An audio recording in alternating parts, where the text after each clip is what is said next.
Let's call this episode 2 of the Athletic Philosopher podcast. And really, this is episode 1 because episode 1 was just a short introduction.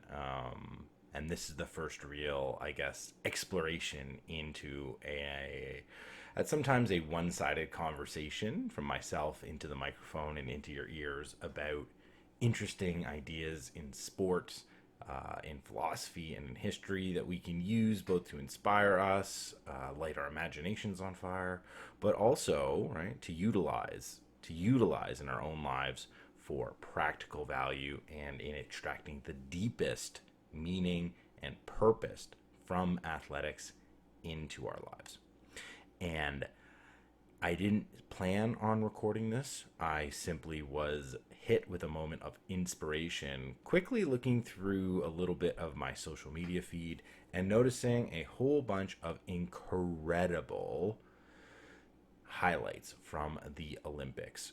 I think it was this one highlight with these two rugby ladies, and it was an amazing grab and catch and hold and bring down. And I have this catchphrase that you've probably seen me put on social media if you followed me for a while. And that's the catchphrase: the moment of athletic perfection is an act of personal transcendence. So I'll say that again. The moment of athletic perfection is an act of personal transcendence. And this is a nice little phrase that has a lot of depth, meaning, history, and philosophy behind it. And I want to just unpack a little bit about that first, and then we'll repackage it and make it alive for you, the person who either is watching or competing in sports and using these moments as ways to get to that next level. It's ironic in a sense that I don't watch the Olympics, but the clips of the modern Olympics are reminding me of the splendor and the beauty and the depth and spirituality of the ancient Olympics, at least in their ideal form.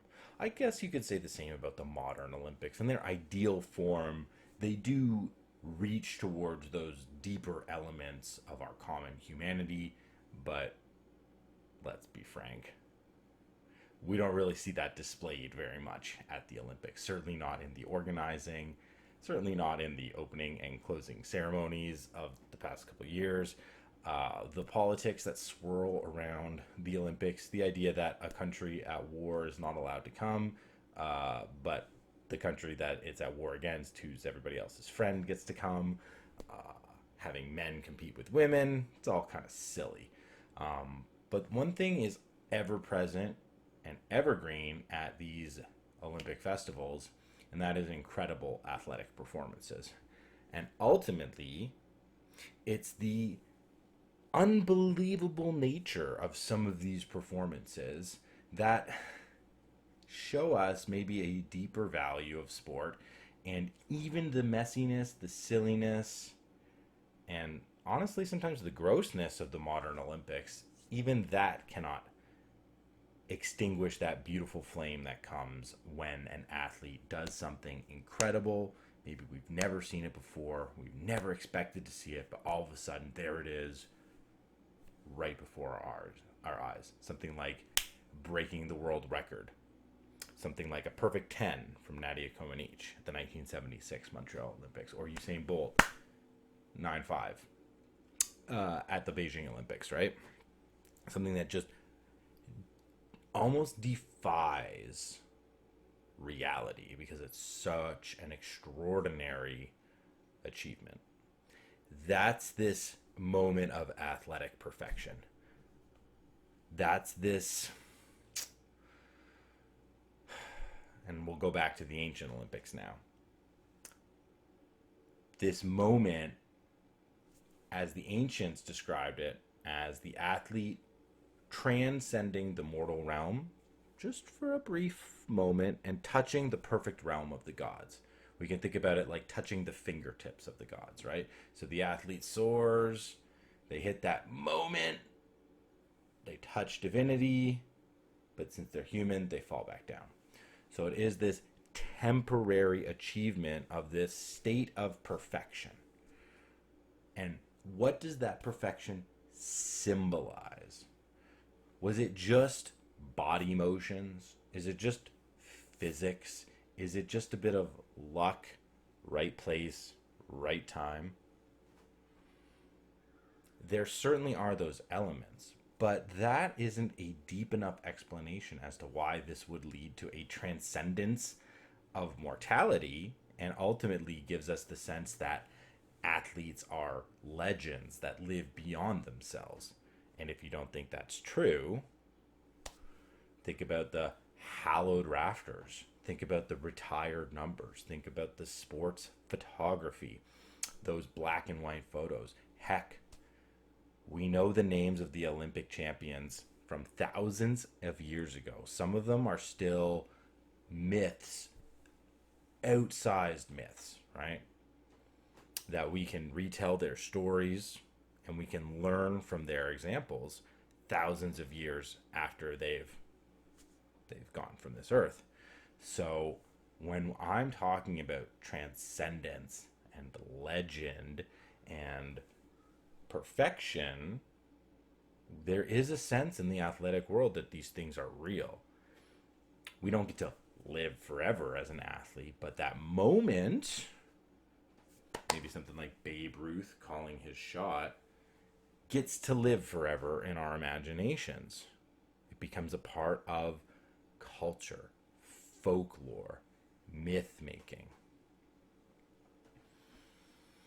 And the ancient Greeks who gave us athletic competition and the Olympics wholly believed this. Now, what made an athletic achievement worthy of becoming a legend? It wasn't the physical act in and of itself. The physical act is that moment of transcendence, but also that moment of inspiration. So if we're in the crowd, we just automatically stand up and cheer without even knowing that's what we're supposed to be doing, because we're being pulled by the universality, right? By the common beauty of that athletic performance. We might not even know the sport. We might not even completely understand the skill and the technicality of how somebody even pulls off a motion or a move like that in real time, in a moment of performance, of competition. But we still recognize that something extraordinary has happened. And it's that extraordinary quality that the ancient Greeks tied back to the person, to the character, to the traits, virtues, and values that that individual athlete performed, embodied, represented, and realized in their athletic performance. So breaking a record, doing something nobody has seen before, becoming a champion, is a reflection of the discipline, the struggle, the toil, the sacrifice, the dedication, the resiliency, the determination, the intelligence, the wit, the cunning, the creativity, the strength, the agility, the balance, the dexterity, the precision. All those things coming together in one perfect moment. We all know that does not happen in one moment. It takes years and years and years and years in order to achieve. So the individual act is representative of the larger transformation of the person who has to endure and then become in order to achieve and realize that moment of perfection. If there hasn't been some type of a character growth, then that means we don't get to transcend the mortal plane. But and this is a huge lesson, it is temporary. This is why we always go back and start the game over. This is why if you win one championship, they don't just give you the next championship. You've got to go back and earn it. We all start at zero in sports and in the next competition. And even the ones who win a lot have to remember it's not what you've done, but it's what you are in the process of doing. And athletes that don't properly internalize the right lessons, they do not get to reap those rewards. There are many myths and legends from the ancient athletes that show us this. Perhaps the most famous of all, the most famous athlete from the ancient Greek world, Milo of Croton, gives us a great sense of these dual pressures when thinking about transcendence and athletic perfection.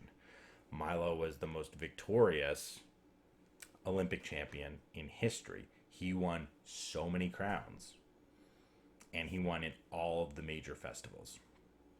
Incredible career.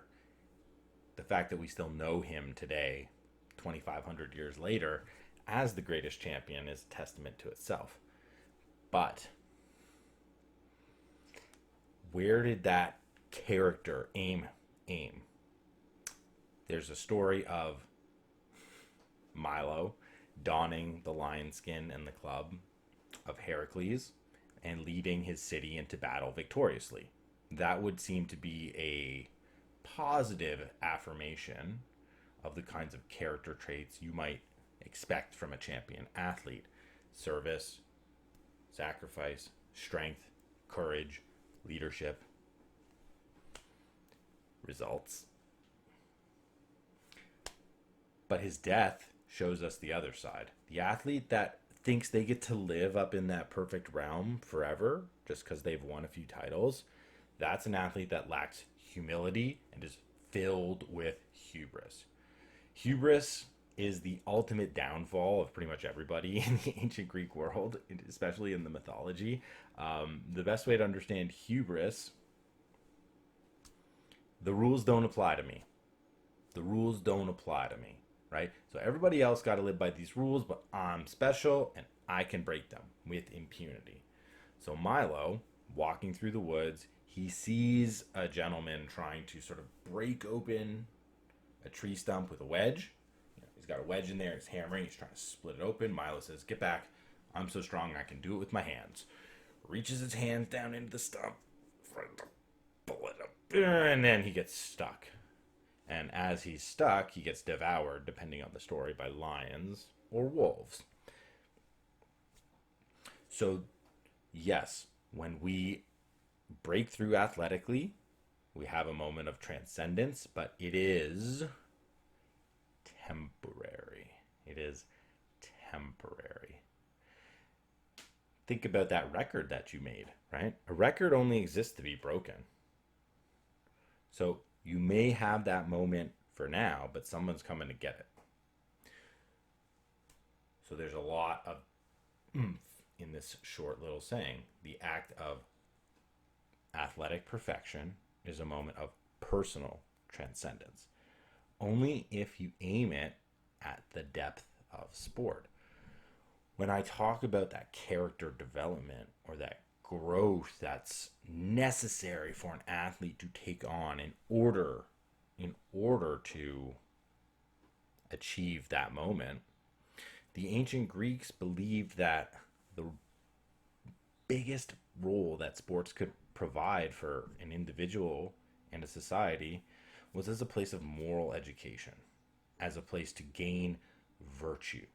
And they even had a word for the most excellent of all virtues, or even just this idea of excellence that permeates down throughout your entire being, which is arete. And arete is something like combination of body and mind in order to aim at moral or spiritual righteousness. And that sounds a lot like training for sports and competing in sports. bringing the body and the mind together. And what's really exciting about this ancient ideal is we can see it live in our own lives today. Now, you may be an elite athlete. You may be somebody who watches elite athletes. You may be somebody who is fit. You may be somebody who is trying to find that consistency back into being fit.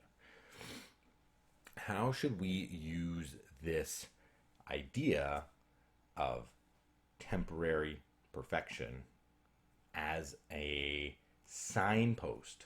We'll call it a signpost of transcendence.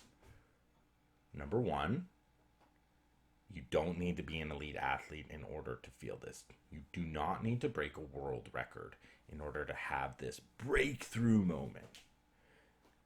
You do, however, need to be public about it.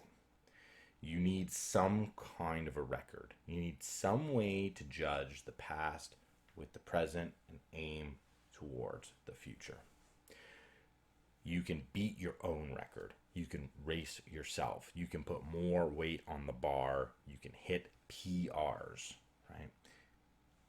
That's that moment where I never thought I could run that distance in that amount of time, feeling that good, or picking that amount of weight up off the ground that many times in a row.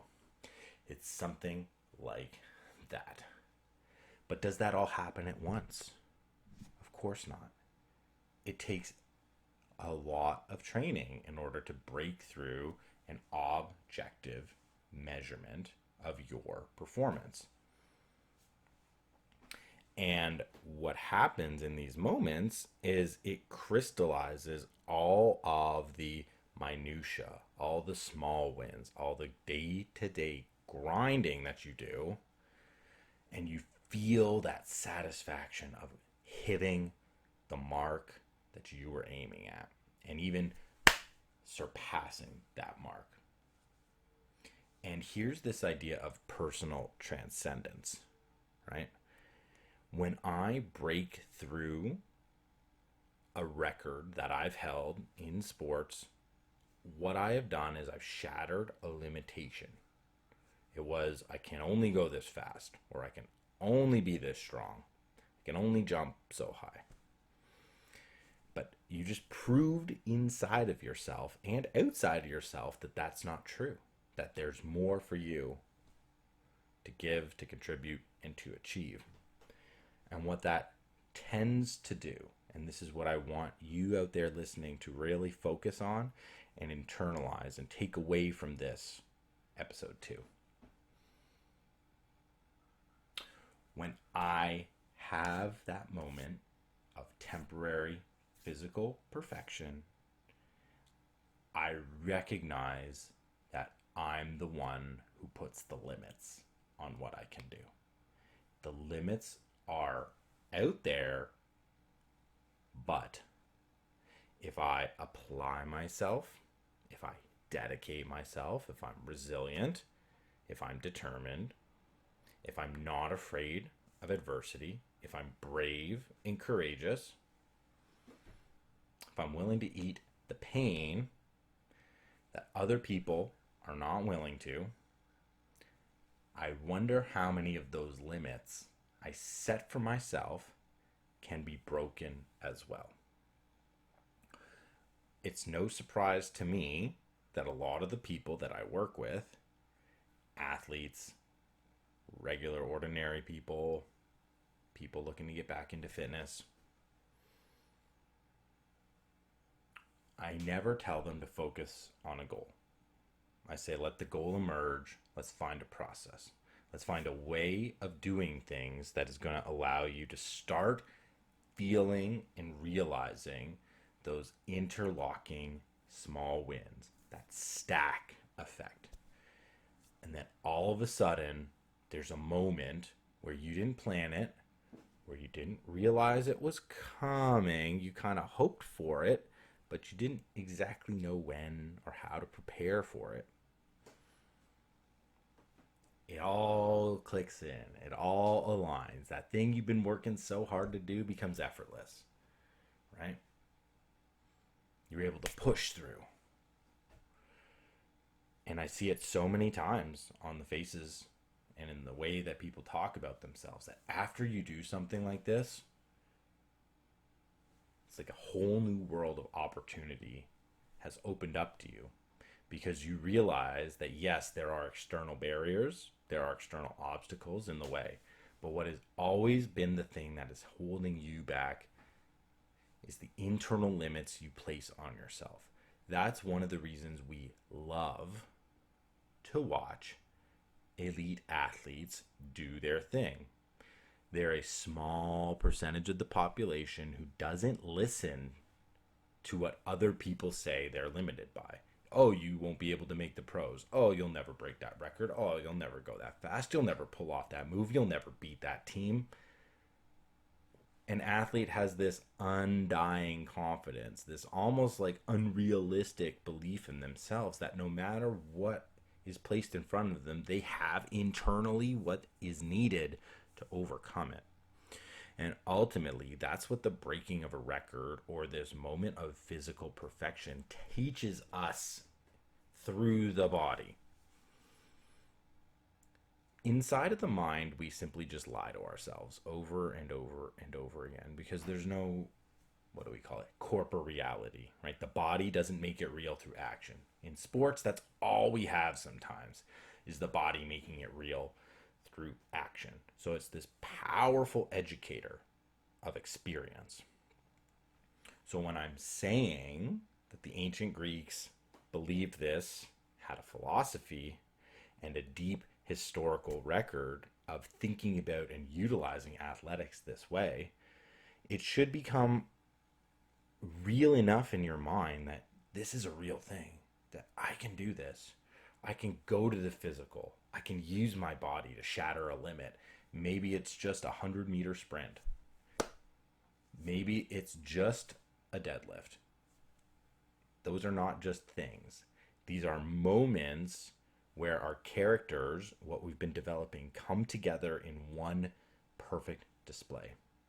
In that one perfect moment. And that perfection, that taste of it, that's what our spirit demands. Our spirit cries for perfection, to do things the right way simply because they should be done the right way. Not because I'm being paid, not because somebody is watching, not because I'll get into trouble, because I desire it to be the best it possibly can be.